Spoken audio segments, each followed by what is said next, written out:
أما بعد فأعوذ بالله من الشيطان الرجيم. بسم الله الرحمن الرحيم. وذكر فإن الذكرى تنفع المؤمنين. صدق الله مولانا العظيم.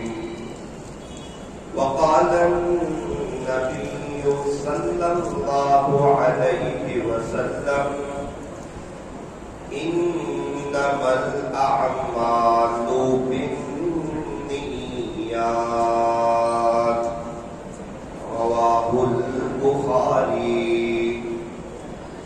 أو كما قال عليه الصلاة والسلام.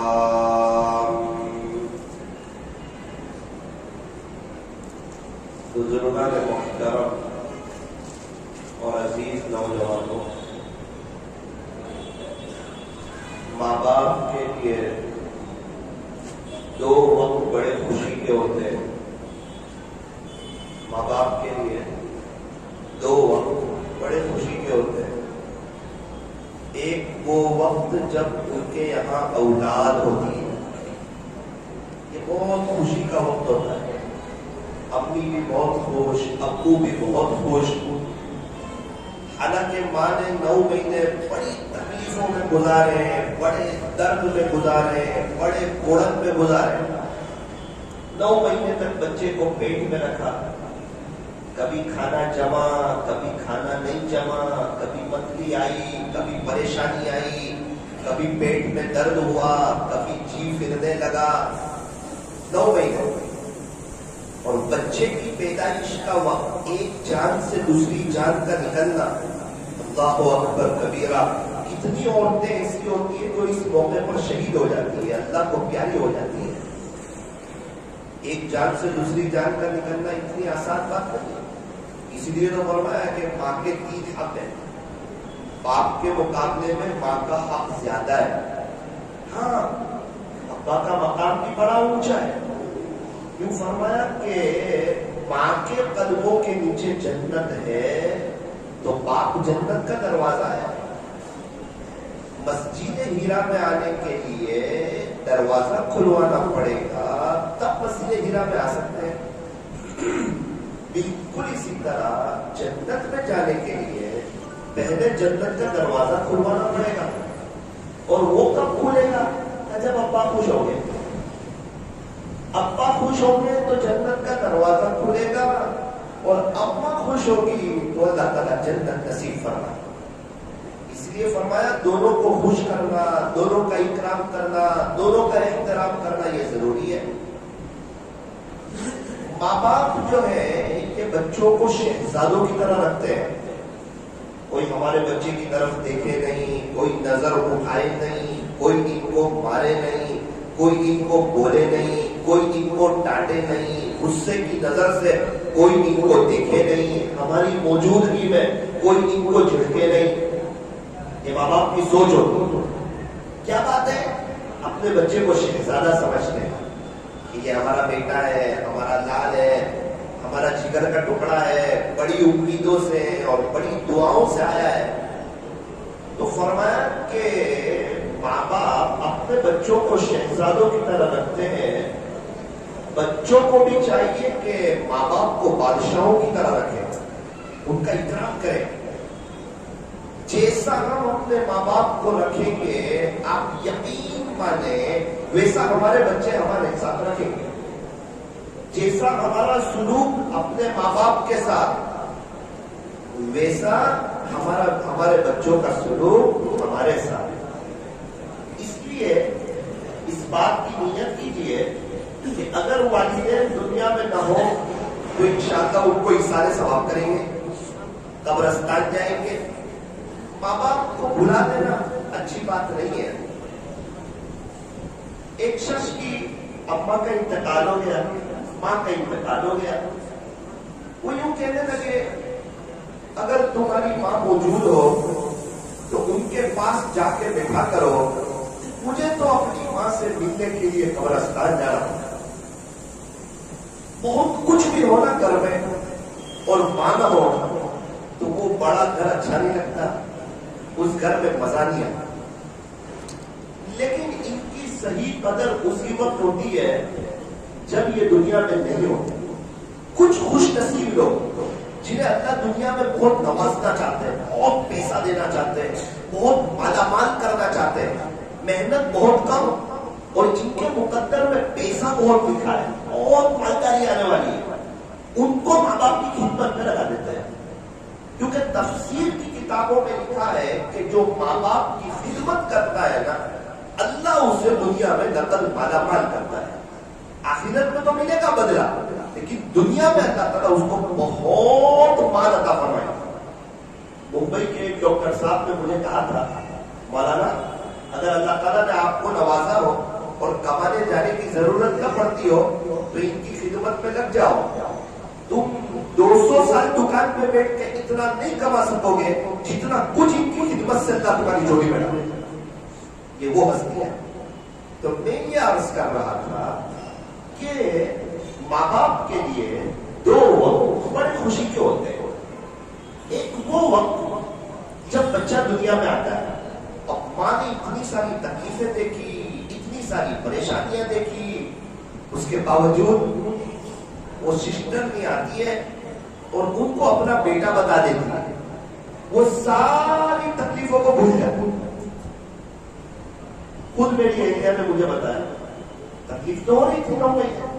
انہیں جب بچے کو لا کے, ابھی تو آپریشن ہوا ہی ہے, اس میں یہ باہر نہیں آئے, صرف بچے کو بتایا, ایک نظر دیکھ لیا تو ایسا لگا جیسے مجھے 9 مہینے تک کوئی تکلیف تھی. حالانکہ اب محنت کرنی ہے, اب غسل کرانا ہے, اب گندگیوں کو صاف کرنا ہے, ابو کو محنت کرنی ہے, ابھی سب کو مٹھائی کھلانی ہے, بچوں کے کپڑے لانے ہیں, ہائٹ بڑھتی جائے گی تو کپڑے بڑے لانے پڑیں گے, اسکول کی فیس دینی پڑے گی, سارا نظام, سارے خرچے لگے ہوئے ہیں. لیکن اس کے باوجود بابا خوش ہے. ہمارے یہاں بچے کی ولادت ہوئی, فرمایا اے انسان جب تو پیدا ہوا تھا تو رو رہا تھا, سب مسکرا رہے تھے, مٹھائیاں تقسیم ہو رہی تھی. زندگی ایسی گزار کر کے جا کہ جب تو جا رہا ہو تو تو مسکرا رہا ہو, دنیا رو رہی ہو, اور ایصال ثواب کے تحفے اور مغفرت کے تحفے تیرے مقدر میں آ رہے ہو, اور تیری قبر سنور رہی ہو, اور اللہ خوش ہو, اور تیری اپنے اللہ سے, اپنے خالق سے, اپنے مالک سے, اپنے پالنہار سے ملاقات ہونے والی ہو. اسی کو تو کہا تحفۃ المؤمن الموت, کہ موت مومن کے لیے تحفہ ہے, ہدیہ ہے. موت بہت بڑی نعمت, بہت بڑی نعمت موت. کیوں نعمت کا موت آئی؟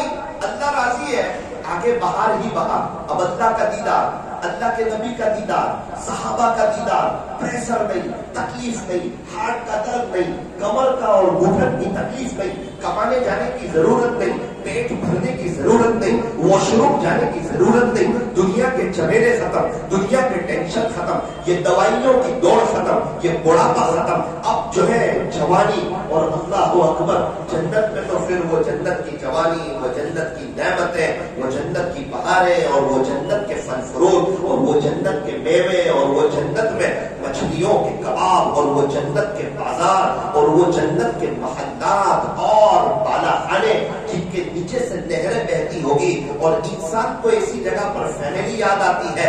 خدا نے حوروں کا نظام چلایا, اور حوریں ایسی کہ اگر اپنی ایک کلائی دنیا کی طرف بتا دے پوری دنیا روشن ہو جائے, اور اگر تھوک دے سمندر کے پانی میں تو سارے کھارے پانی میٹھے ہو جائے. اللہ تعالیٰ یہ سب بیان کر کے ہمیں سمجھا رہے ہیں, ارے لوگوں یہ دنیا میں تمہیں ہم نے اپنی عبادت کے لیے بھیجا ہے, تم دنیا میں مجھے راضی کر کے آنا, دنیا میں تمہیں چین سکون دوں گا, دنیا تمہاری قدموں میں ڈالوں گا, تمہاری بیوی تمہاری آنکھوں کی ٹھنڈک بنے گی, بچے تمہارے فرما بردار بنیں گے, اللہ کی زمین پہ تمہیں مزہ آئے گی. اور خدا نہ خواستہ سب سمجھ میں آئے، دوست احباب سمجھ میں آئے، موبائل سمجھ میں آیا، انٹرنیٹ کی فراوانی سمجھ میں آئے، یہ ہیرو لوگ، کرکٹر لوگ، ڈانس کرنے والے، وہ اللہ کے نبی کے طریقوں سے امت کو ہٹانے والے، امت کو رنگیلی دنیا کی طرف متوجہ کرنے والے، یہ سب بھی سمجھ میں آئے۔ اپنا کاروبار، اپنا بزنس، اپنی فیملی، اپنا مکان، اپنا گھر، سب سمجھ میں آیا۔ اگر نہیں سمجھ میں آیا تو وہ اللہ جس نے ہمیں پیدا کیا، جس نے ہمیں زندگی دی، جو ہمیں موت دے گا، جو ہمیں دوبارہ زندہ کرے گا، جس نے ہمیں خوشیاں بتائی، صحت دی، تندرستی دی، جو سانس دے رہا ہے، ہمارا ہارٹ صحیح کام کر رہا ہے، اس نے کڈنی فیل نہیں کی ہے، پتھری کا درد نہیں کیا ہے، ہارٹ اٹیک نہیں آیا ہے، ہمیں جیلوں میں بند نہیں رکھا ہے، ہمیں آئی سی یو روم میں نہیں رکھا ہے، بلکہ صحت، تندرستی، عافیت، عزت، جوانی، پیسے کی ریل میل، وہ خدا ایسا ہے جو ہماری ایک وقت کی چائے بھی آگے پیچھے نہیں کرتا ہے۔ اللہ کی ساری نعمتیں کھا کر، اسی کی زمین پہ چل کر، اسی کی دی ہوئی نعمتوں سے فائدہ اٹھا کر سب سمجھ میں آئے۔ اگر اللہ ہی سمجھ میں نہ آیا تو میرے عزیزو پھر یہ زندگی تنگ ہو جاتی ہے، پھر یہ زندگی تنگ ہو جاتی ہے، پھر یہ زندگی ضائع ہو جاتی ہے، مزہ نہیں آتی اللہ کی زمین پر۔ ہاں ہاں ہاں، جب ابو ناراض ہو نا تو ابو کے گھر میں اچھا نہیں لگتا، جب اللہ ناراض ہو پھر اللہ کی زمین میں اچھا نہیں لگتا۔ کیا کریں؟ ابو ناراض ہے، کیا کریں؟ کچھ خرچہ کریں، کہنا بہن کو سونا دلائے تو کہنا بھائیوں کو کار دلائے تو کہنا خرچے کی ضرورت نہیں ہے۔ پھر کیا کریں؟ کہتے ابو گھر میں بیٹھے ہوئے ہیں، جا تھوڑا سا ڈانٹیں گے تجھے، کیوں ایسا کیا؟ بس رو کے اتنا کہہ دے، ابو میں حجت بازی کرنے نہیں آیا ہوں، معافی مانگ گیا ہوں، میرے سے غلطی ہوگی، آئندہ ابو ناراض نہیں، صرف اتنا کہہ۔ اب کیا ہوا؟ ابو کے آنکھ میں آنسو آ گئے، دعائیں دینے لگے، اب ابو کے گھر میں اچھا لگنے لگا۔ بس یہی بات میرے عزیزو، اصل بات یہ ہے کہ ہم نے اپنا اللہ کو ناراض کیا اور ہم سمجھتے ہیں کہ یہ کر لیں، وہ کر لیں، یہ خرچہ کر لیں، اس کو راضی کر لیں، اس کو راضی کر لیں۔ ارے کیوں فرمایا اس اللہ کو راضی کر لو، ایک دفعہ سوری کہہ دو کہ اللہ پاک سوری، آج تک میں نے آپ کی نافرمانی کی، اس کا نقصان مجھے ہی ہوا، میں نے اپنے پیر پہ کلاڑی ماری، ظاہر میں بہت خوش، اندر میں بہت پریشان، میرے کام بنتے نہیں، دو کام بنانے جاؤں چار کام بگڑ جاتے ہیں۔ اللہ کو ناراض کر کے تو بادشاہ بھی پریشان رہتا ہے، اللہ کو ناراض کر کے انسان پریشان ہی رہتا ہے، چاہے بادشاہ بن جائے یا فقیر ہو جائے، اور اللہ کو ناراض کر کے انسان خوشحالی رہتا ہے، چاہے وہ بادشاہ بنے یا فقیر بنے۔ ایک آدھ بات کہہ کر اپنی بات کو ختم کرتا ہوں۔ 2 دن پہلے میرا مرکز پر جانا ہوا، آپ کے سورت مرکز پر 2 جماعتیں تھیں، ان سے ملاقات کی۔ ایک نوجوان شخص آئے میرے پاس سے، بیٹے میں ان کو دیکھ کر تعجب کرے گیا، میں نے ان کو کچھ اور دیکھا تھا، ابھی کچھ اور دیکھ رہا ہوں۔ میں نے ان کو ایک دم رنگیلی دنیا میں دیکھا اور پریشان دیکھا، اور ابھی میں دیکھ رہا ہوں وائٹ سوٹ میں، ٹوپی میں، اور چہرے پر سکون کے آثار، اور مسجد سے نکل رہے ہیں۔ مجھے اسٹیشن جانا تھا، انہوں نے کہا میں آپ کو رکھ دیتا ہوں، چلو کچھ بات بھی سنیں۔ یہ کفنی ٹوپی، یہ کفنی پائجامہ، یہ ٹوپی، یہ سنتی لباس، یہ اللہ کی طرف آ جانا اور مرنے سے پہلے پہلے اللہ کو سمجھ میں آ جانا اور اپنی زندگی کو چینج کرنا۔ جنہیں جمشید رحمۃ اللہ علیہ نے چینج کی تھی نا، تو ان کی قبر سے خوشبو آ رہی تھی۔ جو اللہ کی طرف آتا ہے اللہ بڑے مہربان ہے، وہ تانا نہیں دیتے، پہلے کہا گیا تھا اب کیوں آیا۔ ماں باپ بھی تانا دے دیتے، ایک اللہ ہی تو نہیں جو تانا نہیں دیتے، وہ تو کہتے ہیں جب تک سانس چل رہی ہے توبہ کا دروازہ کھلا ہوا ہے، کوئی بھی ہمارے دربار میں آئے گا وہ ویلکم پائے، مرحبا پائے، اہلا و سہلا پائے۔ وہ تو 100 قتل کرنے والے کو معاف کر چکے۔ وہ کفر جو روزانہ نہ گندا کام کرتا تھا، ایک رات اس نے توبہ کر لی، ایک رات اسی رات انتقال ہو گیا، صبح اسی کے دروازے پہ لکھا تھا ان اللہ قد غفر للکفر، بے شک تیرا اللہ کفر کو معاف کر چکے۔ وہ تو بڑے رحیم ہے، وہ تو رحمان ہے، ان کی رحمت ان کے غصے میں غالب ہے۔ ہمارے گناہ اللہ کی رحمت کے مقابلے میں کچھ نہیں ہے، لیکن یہ سب اس وقت جب تک سانس چل رہی ہے، اور ایک بار سانس رک گئی اور ایگزام بند ہو گئی، ریزلٹ کا وقت آ گیا، اس کے بعد سنوائی نہیں، اس کے بعد وہ محمدی نہیں جو ہونی چاہیے۔ اللہ تعالیٰ ہمیں صحیح سمجھ عطا فرمائے۔ کوئی بات ختم کروں، میں نے ان کو پوچھا بھائی صاحب ذرا مجھے یہ بتائیں، ایک میں نے آپ کو اس حال میں دیکھا تھا جب ہم 5 دن ساتھ میں رہے تھے، ایک آپ کو یہ حال میں دیکھ رہا ہوں، ذرا بتائیں اپنی داستان۔ کہنے لگے مولانا صاحب میں گنہگار انسان، غفلت میں میری زندگی گزری، اللہ کی شان ایک بزرگ کی مجلس میں 4-5 دفعہ میرا جانا ہوا۔ اچھا پھر کیا ہوا؟ میرے دل کی دنیا بدلی، میں اللہ کی طرف آ گیا، میں ان کی خانقاہ میں گیا، حضرت مفتی احمد خان پوری صاحب دامت برتا۔ 27 رمضان کو حضرت نے کہا کہ دیکھو ابھی تو آپ نے یہاں بہت نیک کام کیے ہیں، اللہ کو راضی کیا ہے، آپ کو سکون مل رہا ہے، اب گھر جا کے چینج مت ہو جائے، ورنہ پھر بے چینی، پھر پریشانی، پھر حالات، پھر تکلیف۔ 7 دن گزارے تھے اللہ کی طرف، آگے بھی اللہ کی طرف آ جانا، اور دوستوں کے چکر میں نہ پڑنا، ان کی وجہ سے اللہ کے نبی کو ناراض کر کے اپنی قبر کو جہنم کا گھڑا نہ بنا لینا، عقل مند بننا، ہوشیار بننا، سمجھدار بننا۔ کہتے وہ بات آ کے میرے دل پہ لگی، میں آیا، میں نے اپنے کفنی پائجامے سلائے، میں اللہ کے سامنے رونے لگا، کانپنے لگا کہ اللہ اب میں آپ کا ہونا چاہتا ہوں، اب میں دنیا والوں کا نہیں، اب میں پیسوں کا نہیں، اب میں دوستوں کا نہیں، اب میں چیزوں کا نہیں، اب میں موبائل کا نہیں، اب میں رنگیلی دنیا کا نہیں، میں اور آپ، میں اور آپ، میں اور آپ، بادشاہ تو آپ ہیں، سارے خزانے تو آپ کے پاس ہیں، مجھے عزت تو آپ نے دی ہے، زندگی تو آپ نے دی ہے، اللہ اب میں آپ کا ہونا چاہتا ہوں۔ کہنے لگے اللہ تعالیٰ نے میری لاج رکھی، میں نے قرآن پڑھنا شروع کیا، مولانا پھر میں نے حفظ شروع کیا، اللہ کی شان، اللہ نے مجھے حافظ بنا دیا۔ میں ابھی کیا کرتے ہو؟ کہنے لگے ابھی میں صبح کی نماز کے بعد 1.5 پارہ پڑھتا ہوں، ظہر کے بعد مرکز میں 1.5 پارہ پڑھتا ہوں، مغرب کے بعد پاؤ پارہ پڑھتا ہوں، عشاء کے بعد پاؤ پارہ پڑھتا ہوں، کوشش کرتا ہوں گناہوں سے بچ کے اپنی زندگی گزاروں۔ میں نے کہا آپ کی نوکری کا کیا ہوا؟ کہنے لگے اللہ کی غلامی سے آیا، خدا نے مجھے لوگوں کی نوکریوں سے آزاد کر دیا، میرے خود کا اتنا بڑا اللہ نے مجھے بزنس دے دیا، مجھے تو پتا نہیں تھا، میں تو حالات میں تھا، تکلیفوں میں تھا، اللہ نے کہا نا تو چل کے میں دوڑ کے آؤں گا، میں آیا اللہ کے پاس، اللہ نے اتنا بڑا بزنس دے دیا، کبھی مجھے موبائل بند کرنا پڑتا ہے، کئی لوگوں کی وجہ سے میری آخرت برباد نہ ہو جائے۔ او میرے عزیزو، سکرام پورا والو، مسجد ہیرا والو، اے ثاقب تم خود اگر ہم اللہ کی طرف آئیں گے نا، اللہ تعالیٰ ہمیں ضائع نہیں کریں گے۔ یہ نکاح کی مجلس کا ایک بہت بڑا پیغام ہے کہ میں اور آپ سنتوں پر آ جائیں۔ تو یہ ایک وقت جب ماں باپ خوش ہوتے ہیں، اور دوسرا وہ وقت جب اپنے بچوں کی شادی ہوتی ہے، اس وقت ماں باپ بڑے خوش ہوتے ہیں اور یوں سمجھتے ہیں کہ آج ایک بہت بڑا فرض ادا ہو گیا۔ بس جن کی شادی ہو چکی ہے، جن کی ہو رہی ہے دلہنیاں، یا ہم لوگ سب، میں کہنا چاہتا ہوں امی کا بھی اکرام کریں، اپنی بیوی کا بھی احترام کریں، کیونکہ ماں دنیا میں لانے کا ذریعہ بنی اور بیوی سب کو چھوڑ کر کے ہمارے پاس آئی۔ فجر کی 2 رکعت سنت گھر پڑھے، فرض نماز مسجد میں آ کر پڑھے۔ فتاوی تاتار خانیہ میں لکھا ہے جو شخص فجر کی 2 رکعت سنت گھر پڑھتا، فرض نماز مسجد میں آ کر پڑھتا، اللہ اس کے گھر کے جھگڑوں کو ختم فرما دیتے ہیں۔ ایک مرتبہ بیان میں نے یہ بات کہی، ایک شخص میرے پاس آئے، کہنے لگے مولانا آپ نے جو بات کہی نا، 35 سال سے اس پہ عمل کر رہا ہوں، 35 ایئرس، 2 رکعت سنت گھر پڑھتا، فرض نماز مسجد میں آ کے پڑھتا۔ میں نے کہا کیا فائدہ ہوا؟ اب میرے گھر میں جھگڑوں کا نام و نشان نہیں، آج تک میری بیوی نے کبھی بھی اپنی بہو کی میرے سامنے غیبت کی نہیں، نہ میں اس کے سامنے اپنی بہو کی غیبت کرتا ہوں۔ ہمارے گھر میں غیبتیں نہیں ہوتی، گھر جنت کے نمونوں میں سے ایک نمونہ ہے، زندگی گزارنے کی مزہ آ رہی ہے۔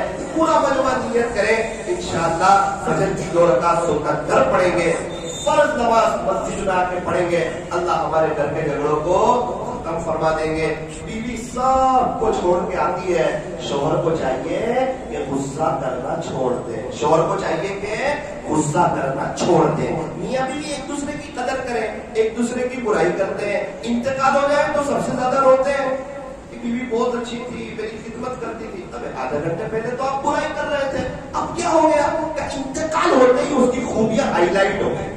اللہ اکبر، ارے اصل موجودگی میں ان کی قدر کریں۔ ماں باپ کے جانے کے بعد تو ہر کوئی افسوس کرتا ہے، تو نیت کریں انشاءاللہ محبتوں کے ساتھ رہیں گے، مل جل کر کے رہیں گے، رہیں گے. اپنے گھر میں روزانہ فضائل اعمال کی تعلیم, نمازوں کا اہتمام. ایک بات یاد رکھنا, شادی کے بعد بھی اگر اللہ کو راضی کرو گے نا, اللہ یہ میاں بیوی کو بہت خوشحال رکھے گا. اور اگر اللہ کو ناراض کرو گے تو زندگی تلخ ہو جائے گی. اللہ تعالیٰ ہمارے بیٹھنے کو, جمع ہونے کو قبول فرمائے. آخری ایک چھوٹی سی بات, جو شخص اپنے اللہ سے صلح کر لیتا ہے, اس سے صلح کر لیتا ہے اللہ سے, اپنے اور اللہ کے درمیان کا معاملہ ٹھیک کر دیتا ہے. اللہ اس کے اور مخلوق کے درمیان کا معاملہ ٹھیک کر دیتا ہے. آج سب کوشش کر رہے ہیں اس سے بھی معاملہ ٹھیک ہو جائے, اس سے بھی ہو جائے, اس سے بھی ہو جائے, اس سے بھی ہو جائے, سوائے اللہ کو ناراض کرنا. شادی میں کیا ہوتا ہے, سب کو خوش کیا جاتا ہے, تو ناراض کس کو کیا جاتا ہے, اللہ کو اور اللہ کے نبی کو. پھر کیا ہوتا ہے, شادی ہو جاتی ہے, عزت بھی ہو جاتی ہے, 2 مہینے گزر بھی جاتے ہیں, پھر 2 مہینے کے بعد وہ ریورس گیئر پڑتا ہے اور وہ فائل اوپن ہوتی ہے اور لڑائیاں شروع ہوتی ہے اور بیٹی کا فون آتا ہے, امی میرے سسرال میں بہت تکلیف ہے. اب ماں باپ کی نیندیں راتوں کی اڑ جاتی ہے. کیا ہوا, سب کو خوش کیا, سب خوش ہو کے چلے گئے, اللہ اس کے رسول کو ناراض کیا. اب آپ کی فائل کھلی ہے, اللہ کسی کے کاج کو بگاڑتے نہیں ہے, کچھ وقت کے بعد اس کی پکڑ کرتے ہیں. اس لیے ماشاءاللہ نیت کریں کہ شریعت اور سنت کے مطابق سادگی کے ساتھ سیدھی سادی شادی کریں گے اور اپنی آخرت کی تیاری کریں گے. اللہ تعالیٰ ہمارے مل بیٹھنے کو, جمع ہونے کو قبول فرمائے. آپ آئے ہو ماشاءاللہ, اتنا بڑا مجمع آیا ہے, ایک چھوٹا سا عمل یہاں سے لے کر جاؤ, یاد بھی رہے گا. مسجد ہیرا میں گئے تھے, ایک بات سیکھ کے آئے تھے. ایک قاری صاحب تھے, وہ غازی آباد کے ایئرپورٹ پر بیٹھے ہوئے تھے, درود شریف کی آواز آئی, نابینا تھے. پوچھا بھائی آپ کون ہو, اسٹیشن پہ درود شریف پڑھ رہے, آپ کون ہو؟ تو انہوں نے کہا آپ نے فلاں مشہور پنڈت کا نام سنا ہے؟ ہاں جی سنا ہے. اب وہی پنڈت ہوں. پنڈت اور درود شریف, بولے اصل میں ہندوستان کے بڑے تاجروں میں مجھے بہت گھاٹا ہو گیا. ایک ملا جی سے میری دوستی تھی, انہوں نے کہا کہ 1000 مرتبہ صلی اللہ علیہ وسلم پڑھو, درود شریف پڑھو, تو امید ہے اوپر والا آپ کا گھاٹا دور کر دے گا اور آپ کو اور نواز دے گا. اب پریشان آدمی میں کیا کرتا, میں نے شروع کر دیا. تو انہوں نے کہا قاری صاحب شروع کیا کیا, ساری پریشانیاں دور ہو گئی, کاروبار ٹھیک ہو گیا, بہت برکتیں ہو گئی, زندگی پر یہ 1000 درود شریف کبھی بھی نہیں چھوڑو. قاری صاحب نے ایک آنکھ بھری اور کہا ایک غیر مسلم پڑھتا ہے ایسی برکتیں پاتا ہے, ایک مسلمان پڑھے گا خدا اسے کیا سے کیا نوازے گا. تو نیت کریں انشاءاللہ روزانہ 1000 دفعہ صلی اللہ علیہ وسلم پڑھیں گے. اللہ تعالیٰ ہمارے بیٹھنے کو, جمع ہونے کو اور ہونے والے نکاح کو اللہ تعالیٰ بے اتحاد قبول فرمائے.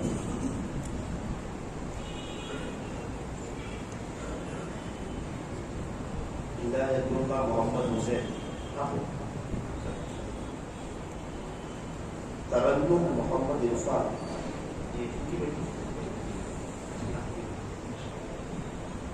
وکیل عرفان میاں محمد, وکیل میاں ماشاء اللہ وارث بھی ہونے چاہیے وکیل.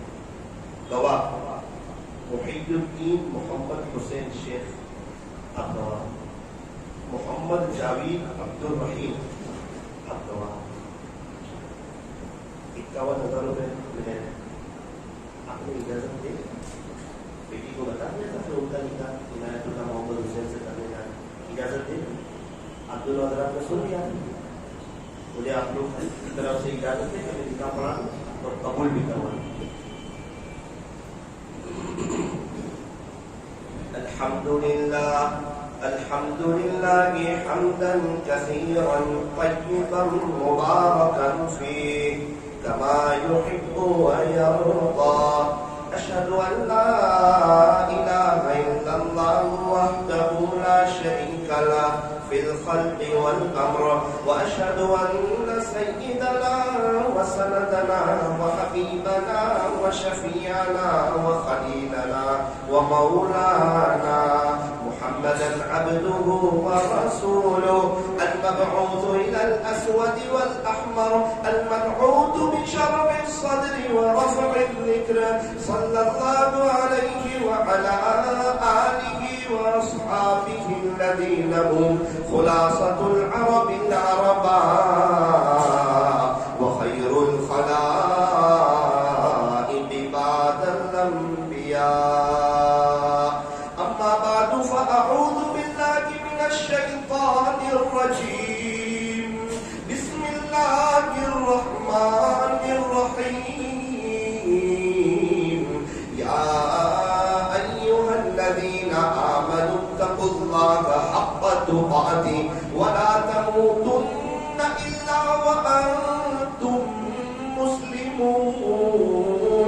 وقال الله تبارك وتعالى في القرآن المجيد والفرقان الحميد.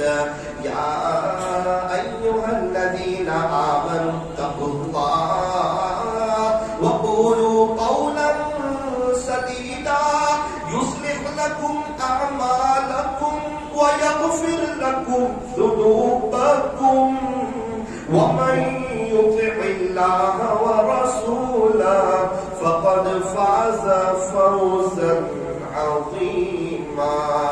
صدق الله مولانا العظيم. وقال النبي صلى الله عليه وسلم تزوجوا الودود الولود فإني مكاثر بكم الأمم.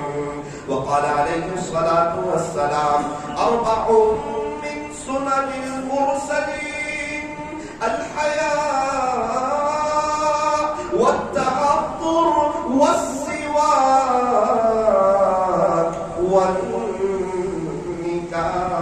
والنكاح. فإلى أصل الخصال وإلى حسن الإسلام يا إخوان. ويكفي لنا ولكم أنه صفة من صفات الأنبياء وصلوات الله وسلامه عليهم جميعا. سبحان ربك رب العزة عما يصفون وسلام على المرسلين والحمد لله رب العالمين.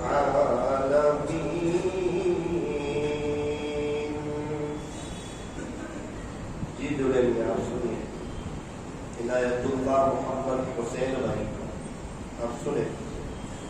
عرفان میاں محمد بھائی کی وکالت سے محی الدین محمد حسین اور محمد جاوید عبد الرحیم ان دونوں حضرات کی گواہی سے حاضرین مجلس کی موجودگی میں ترنم بانو محمد عرفان کی ذات کو بعوض نقد 51,000 روپے کے آپ کے نکاح میں زوجہ اور بیوی بنا کر دیا. کیا آپ نے انہیں زوجہ اور بیوی بنا کر اپنے نکاح میں قبول کیا؟ نکحتها وقبلتها. خوش ہو جاؤ اپنا نکاح بارک اللہ وجمع بینکما. دعا. الحمد لله رب العالمين صلى الله على حبيبه محمد وآله وسلم. لا إله إلا أنت سبحانك إنا كنا من الظالمين.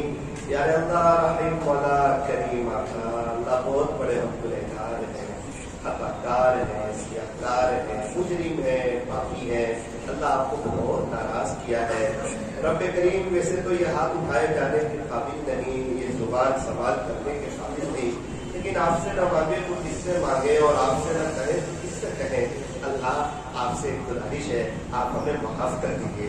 اللہ ہم اقراری مجرم ہے کہ ہم نے جان بوجھ کے گناہ کیے، جان بوجھ کے نمازیں چھوڑی، جان بوجھ کے سنت طریقے چھوڑے، اور خود اللہ پریشان ہے، اندرون پریشان ہے. لوگ ہمیں خوشحال سمجھتے ہیں، دنیا بھی برباد ہو رہی ہے، آخرت بھی برباد ہو رہی ہے، اللہ کے نبی بھی ناراض ہو رہے ہیں، سنتوں کو ہم توڑ رہے ہیں، آپ کے حکموں کو ہم چھوڑ رہے ہیں. اللہ اللہ آج کی مجلس آپ کے گھر میں بیٹھے ہوئے ہیں، اس بات کو طے کرتے ہیں کہ انشاءاللہ اب ہم آپ کو راضی کریں گے، اللہ آپ کو ناراض نہیں کریں گے، جو ہونا تو سو ہوا، غلطی ہو گئی، معافی مانگنے والے آپ کو بہت پسند ہے نا، آپ تو معافی مانگنے والوں کو پسند کرتے ہیں، اللہ بے شک ہم نے آپ کو ناراض کیا اور ہم پریشان ہوئے، اللہ اگر ہم آپ کو راضی کرتے ہیں دنیا بھی بنتی، آخرت بھی بنتی، یار اللہ آپ نے صحابہ کی بنائی، اللہ والوں کی بنائی، ابھی بھی جو نیک لوگ ہیں آپ ان کی دنیا بھی بنا رہے ہیں، آخرت بھی بنا رہے ہیں، اللہ نہ ہماری دنیا بن رہی ہے نہ ہماری آخرت بن رہی ہے نہ قبر کی کوئی تیاری ہو رہی ہے۔ اللہ جی 3 دن پہلے ایک شخص کا مجھے فون آیا اور کہنے لگے کہ مولانا میرے بھائی کی بیوی 24 سال کی عمر انتقال ہو گیا، چھوٹے چھوٹے بچے ہیں 7 سال کے، میں نے تسلی دی کہ اللہ تعالیٰ ان کی مغفرت فرمائے۔ کہنے لگے گزشتہ کل ایک عجیب نظارہ ہو گیا، کیا ہوا؟ کہا کہ مولانا ان کے چھوٹے چھوٹے بچے ان کے ابو قبرستان گئے تو اس کے سر کے پاس سے 3 سانپ باہر آ گئے۔ 3 دن پہلے کی داستان ہمارے قریب، 3 سانپ باہر آ گئے تو سانپ ادھر ادھر بھاگتے نہیں، جب لوگ آتے ہیں تو اندر چلے جاتے ہیں، تو ہم نے وہ سوراخ بند کر دیا، پھر وہ جگہ پوری اندر تک خالی ہو گئی، اس لڑکی کا چہرہ دکھنے لگا، ہمت کون کرے، مٹی کون ڈالے، پھر جب دور جاتے 2-3 سانپ باہر آ جاتے ہیں، کتنی بھی کوشش کرے وہ باہر نہیں جاتے، اندر ہی اس کے سر کی طرف چلے جاتے ہیں۔ اللہ جی ہم تو ایسے جی رہے جیسے مرنا ہی نہ ہو، قبر کی لائف ہی نہ آنے والی ہے، دیکھا جائے گا دوستوں کے نشے میں، جوانی کے نشے میں کیا کر رہے ہیں، آپ ہی کو ناراض کر رہے ہیں، اپنی آخرت برباد کر رہے ہیں، بیوی بھی ہم سے ناراض، بچے بھی ناراض، ماں باپ بھی ناراض، وجہ کیا کہ اللہ کو ہم نے ناراض کیا، اللہ نے سب کو ہم سے ناراض کر دیا، ورنہ جنہوں نے اللہ کو خوش کیا ہے، اللہ کو راضی کیا ہے، اللہ کی طرف آئے ہیں، اللہ نے ان کے چہروں میں سکون کے آثار کیے، ان کے دلوں میں راضیت دی، ان کے کاموں کو سمیٹ دیا، ان کی پریشانیوں کو دور کر دیا، ان کی بیوی کو ان کی آنکھوں کی ٹھنڈک بنایا، ان کے بچوں کو ان کا فرما بردار بنایا۔ اللہ ہمیں بھی دین سمجھ میں آ جائے، آپ سمجھ میں آ جائے، آپ کے نبی سمجھ میں آ جائے، سنت طریقے سمجھ میں آ جائے، اور ہم لوگ سب کیا چھوٹے کیا بڑے کیا جوان کیا بوڑھے، ہم لوگ سب اللہ آج کی مجلس میں توبہ کر کے اپنی زندگیوں کو پلٹ ڈالے۔ اللہ آپ ایسے فیصلے فرما، ہونے والے نکاح کو اپنی بارگاہ میں قبول فرما، دونوں میاں بیوی میں خوب محبت نصیب فرما، دونوں خاندانوں میں خوب محبت نصیب فرما، آپس کی حق تلفیوں سے ان کی حفاظت فرما، میاں بیوی کو نیکی کے کاموں میں ایک دوسرے کا معاون بنا، اے اللہ ایک دوسرے کی خدمت کرنے کی، احترام اور ادب کرنے کی اور ایک دوسرے کی خوبیاں دیکھنے کی توفیق عطا فرما، دونوں میاں بیوی کو دیندار بنا، دونوں خاندانوں کو دیندار بنا، اے اللہ ان کی نسلوں میں دین کے داعی اور تیرے اولیاء پیدا فرما، ان کی پریشانیوں کو دور فرما، نظر بد سے ان کی حفاظت فرما، برکتوں والی حلال روزی عطا فرما، شادی بہت بہترین طریقے پر عافیت سے پورا کام کاج آسان ہو جائے عزتوں کے ساتھ، اللہ ایسے فیصلے فرما، حاسدین کے حسد سے، ظالمین کے ظلم سے، شرارت کرنے والوں کی شرارت سے، فطروں سے، جادوگروں کی جادوگری سے، بدخواہوں کی بدخواہی سے، برا چاہنے والوں کی بری چاہت سے، بری نظر سے دیکھنے والوں کی بری نظر سے، اے اللہ دونوں میاں بیوی کی اور ہم تمام کی حفاظت فرما، جن کی اولاد نہیں ان کی نیک صالح اولاد کا فرما، جن کی اولاد نافرمان ہے اللہ ان کو فرما بردار بنا دے،